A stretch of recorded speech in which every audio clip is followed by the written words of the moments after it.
Hey guys, welcome to today's video.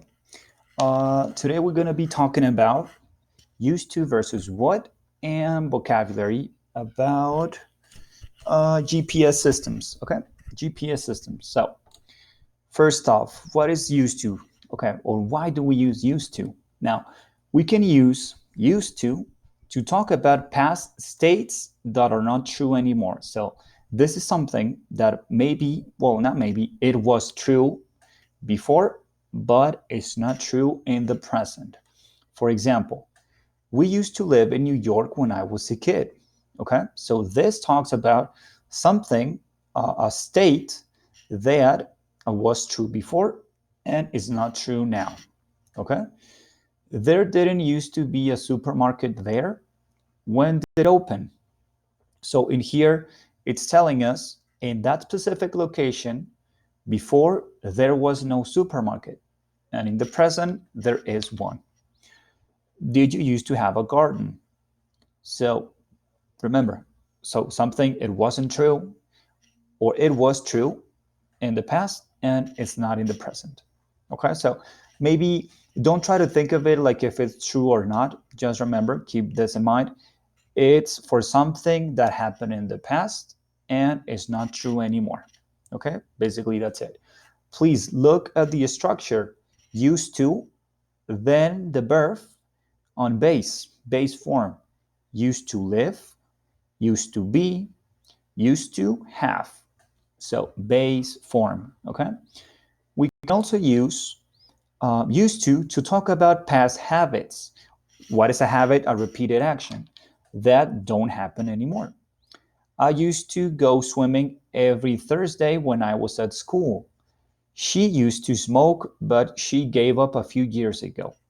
Okay, so we talk about this. Remember, we use this to talk about repeated actions in the past, which is basically a habit, and that habit is not true in the present.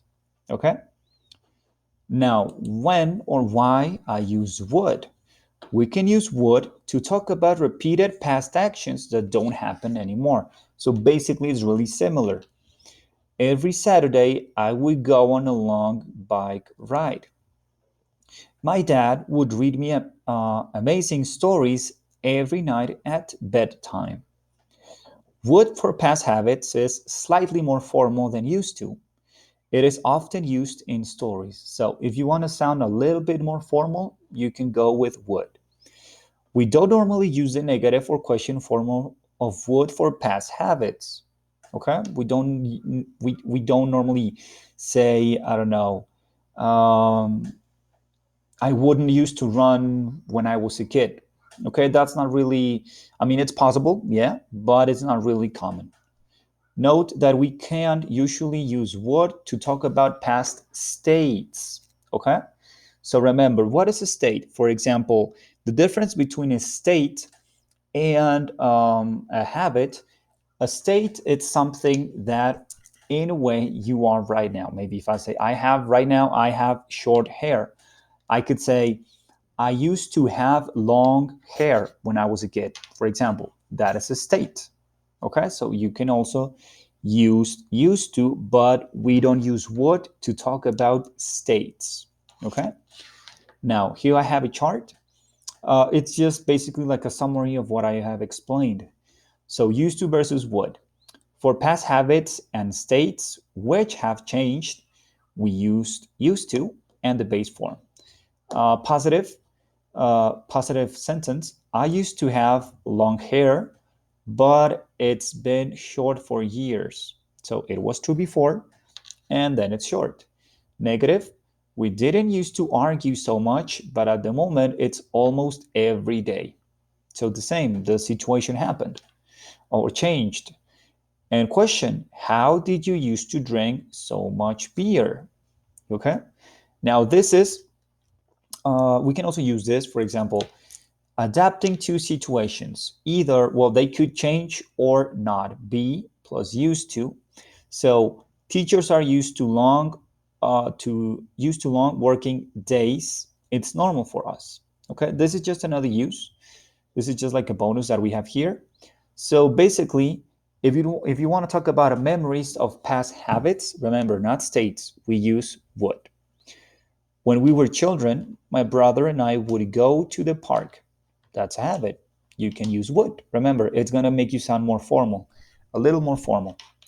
Uh, we would play on the swings and run around without any worries. That's a habit as well.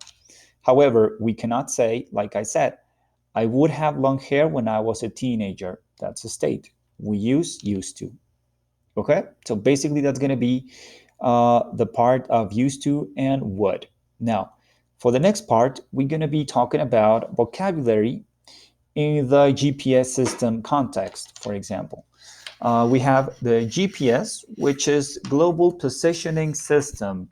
I don't know, think of Google Maps. What else? Right now, off the top of my mind, I can only remember GPS. Navigation. When you navigate using the GPS, is basically going from point A to point B. That is to navigate. For example, let's imagine you are right now at your house and you want to go to your school, which is the UTL University. So you go to your GPS and you type in the address of the UTL, and that is going to give you what you're going to navigate basically. So that's it, point A to point B. Acquisition time. This is the time the app, in this case the Google Maps, it's going to take for or to give you your exact location. Okay. Right now, from my experience, the one that I use the most is the Google Maps. So that one has a really decent acquisition time. It has like, I don't know, maybe 2 or 3 seconds, and it's going to give me it's not exact. Obviously, it's not my exact location. It differs from maybe, I don't know, 4 meters or something. Position, it's just a synonym of your location. Okay, what is your position? What is your location? Cartography is the science of practice, of drawing maps. So basically, all the GPS system, it's based on cartography. They had to take out the maps from somewhere, so it's based on cartography. Now, what's a waypoint? Here's an example. You might want to save your parents' address in your GPS as a waypoint. By doing this, you can quickly recall the location by name and insert it into your route rather than typing in the full address each time. So basically, if you think about like your favorite locations, that's a waypoint. Okay, so that way you don't have to type in the full address. You just go to the name on your GPS, you click it, and then you go. Latitude and longitude is basically this that I have here on the picture. The latitude is going to be like a horizontal line, and the longitude is going to be like the vertical line. Okay. Accuracy. The GPS user accuracy refers to how close the device's calculated position is from the truth. For example, before I get into it, and integrity is the honesty, veracity, and trustworthiness of the GPS. Now, these two concepts, they are really related. They're extremely related. Why?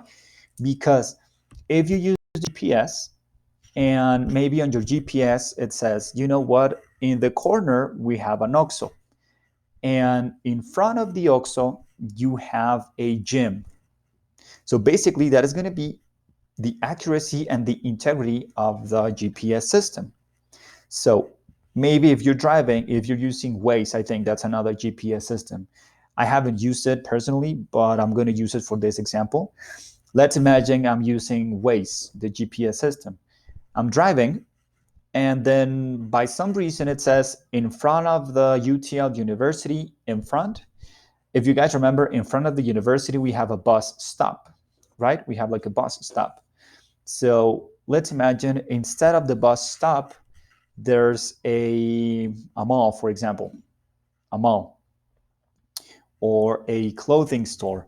So basically, that GPS system lacks accuracy and integrity.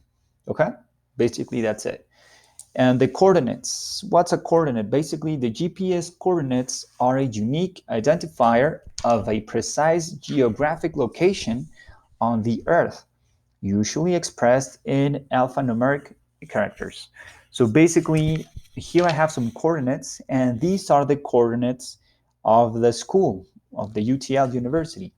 Me personally, I cannot read coordinates, but I think someone, or what we do have a, if you go online, basically, you can type in this coordinates and it's going to give you the exact location of your school. Okay, guys, so basically that is going to be all for today's video, and I will see you later, guys. Take care.